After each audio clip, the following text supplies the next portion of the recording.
Me acompaña la profesora Nelva Reyes. El viernes, educadores van a una marcha. Y uno pregunta, y obviamente una pregunta lógica es, con un gobierno de apenas 11 días, ¿cómo se le va a hacer una marcha? ¿Cómo no?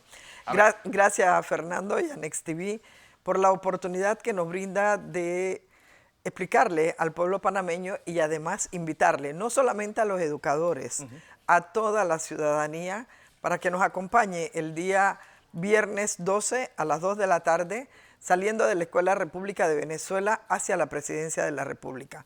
¿El por qué?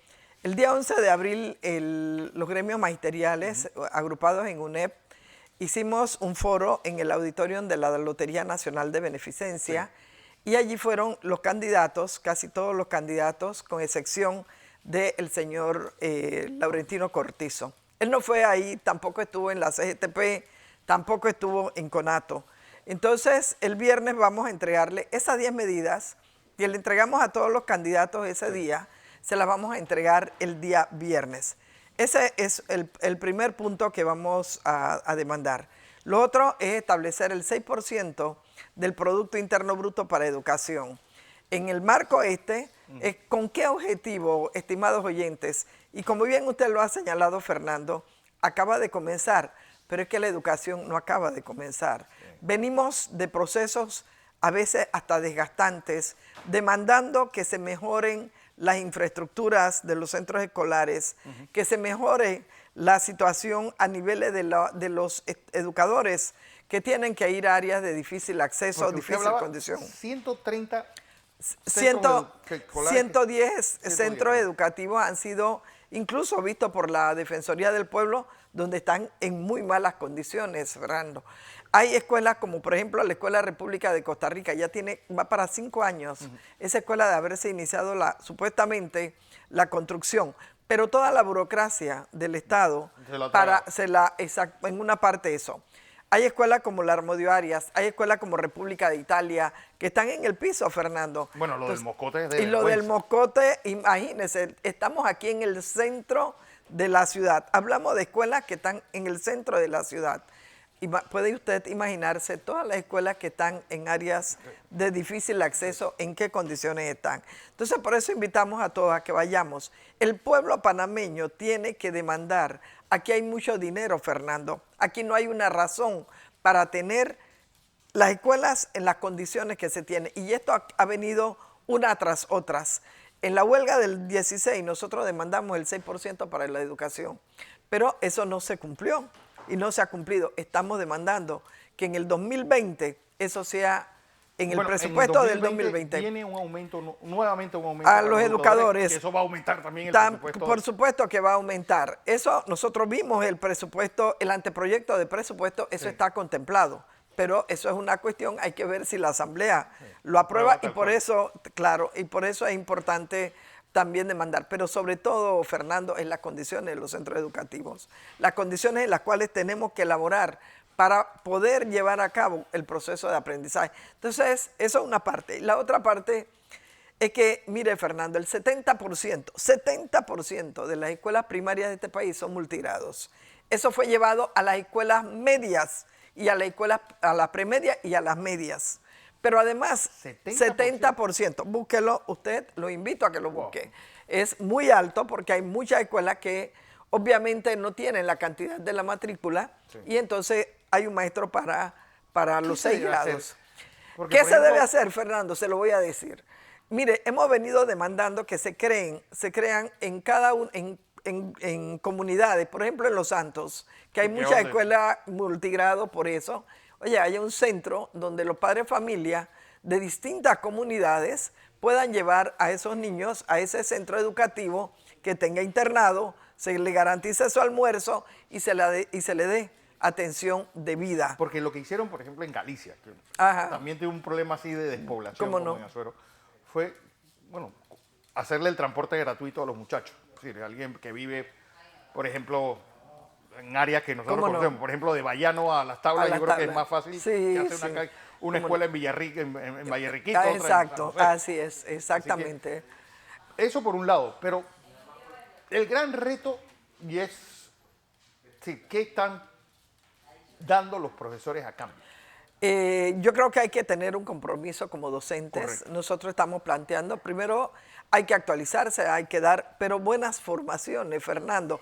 No un seminario para justificar, sino dar uno, yo siempre señalo que deben de darse cursos en los cuales de 3, 4 o 5 meses, donde haya realmente un proceso de formación, de actualización, de verdad. Eso tiene que darse.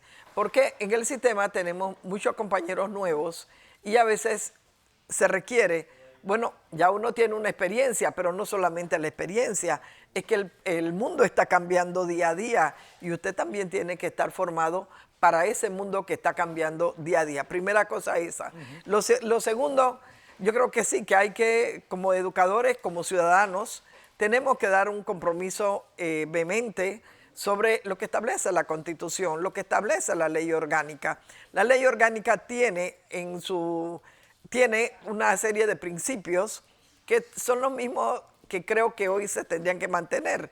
Los principios democráticos, los principios de solidaridad, o sea, toda una serie de principios que llevarlos a fondo implica un gran compromiso del docente como tal. Por ejemplo, se ha pensado, es decir, cómo hacer que la política educativa sea una política de Estado. Así es. Y que alguien dijo que, bueno, que el ministro de Educación sea nombrado por 7 años, no por 5, que traspase pues, mucho más allá del proceso gubernamental. Ayer el presidente reiteró en la entrevista, y lo dijo muchas veces, que su proyecto estrella es la educación para este quinquenio. Hay varias cosas. Eso es así, Fernando. Mire, si hubiese una política de Estado donde hubiese una continuidad primero, del conocimiento de las necesidades del sistema, dos, de que hubiese un compromiso por parte de ese ministro, del equipo del Ministerio de Educación y de los educadores, porque yo creo que sí tiene que haber diálogos con los educadores, pudiéramos, yo creo que es eso lo que hemos venido demandando. Sí, yo creo que hay que tomar en cuenta que, es decir, el sistema educativo tiene que girar alrededor de los estudiantes. Así es. Y ver estudiantes, padres de familia, educadores como si fueran un una sola familia. Yo creo que, y eso tal vez se pierde mucho de vista. Sí, eso se ha perdido mucho de vista por varias razones, Fernando. Pero en el caso de la política de Estado, si tuviésemos una política de Estado, usted sabría en 15 años, qué estudiante nosotros vamos a tener, ¿no? Y eso hay que estudiarlo, eso hay que discutirlo con el personal docente. Nosotros estamos formando no una persona que, por ejemplo, sepa español, estamos formando un ciudadano. Y ese ciudadano tiene que estar formado de manera integral. Hacia el al 2035, por ejemplo, nosotros queremos tener un país con una formación de este nivel. Entonces, a eso es lo que se aspiraría. Pero, ¿cómo hacerlo si no hay evaluaciones? De estudiantes y de profesores. Claro, hay que hacer las evaluaciones. Estamos totalmente de acuerdo que no solamente una evaluación, hay que hacer evaluaciones por lo menos cada 6 meses. Debe de haber una evaluación, porque eso es fundamental en un proceso educativo, ¿no? Y una buena evaluación. Y lo otro que le quería decir, mire, además de lo de las escuelas multigrados, hay unas escuelas básicas, Fernando, telebásicas. Esas escuelas telebásicas es donde va un docente que da 13 asignaturas. Lo están pasando en Darién, en todas las comunidades.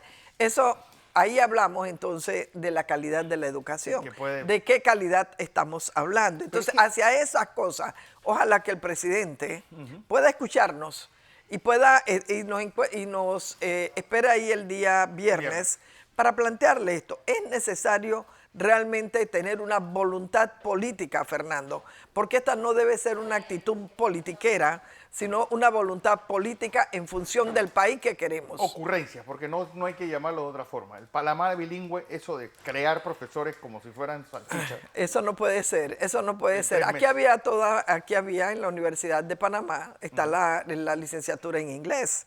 Yo creo que había que impulsar a que los educadores estudiaran esa licenciatura y pudiera, incluso si estamos hablando de un técnico, por ejemplo, pero con algo de metodología, que pudiera también darse para las escuelas primarias, diríamos. Pero yo creo que esas cuestiones que se hacen de improvisación no nos hacen bien y se malgasta mucho dinero. Jornada extendida, ¿se sabe cuánto Mire, costó? no sé cuánto costó la jornada extendida porque no nos han dado la cantidad, pero yo sí estoy de acuerdo con la jornada extendida.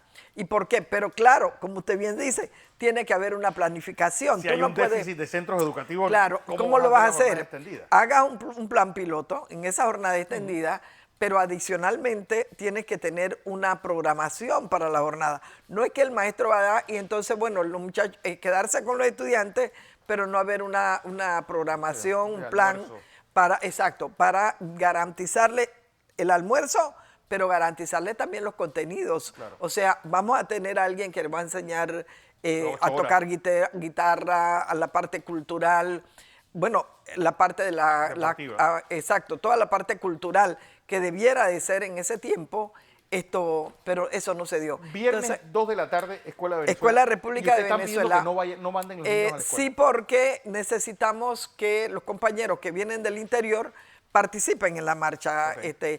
Pero también queremos hacerle una invitación al pueblo panameño. Miren, esto es una necesidad del país. La educación debe ser, pueda que el presidente lo haya colocado en la estrella, pero debe ser una estrella realmente, no una estrella fugaz, sino una estrella con contenido, y que el pueblo panameño pueda acompañarnos precisamente para que no hayan tantos paros que se están dando en función de que las escuelas están deterioradas.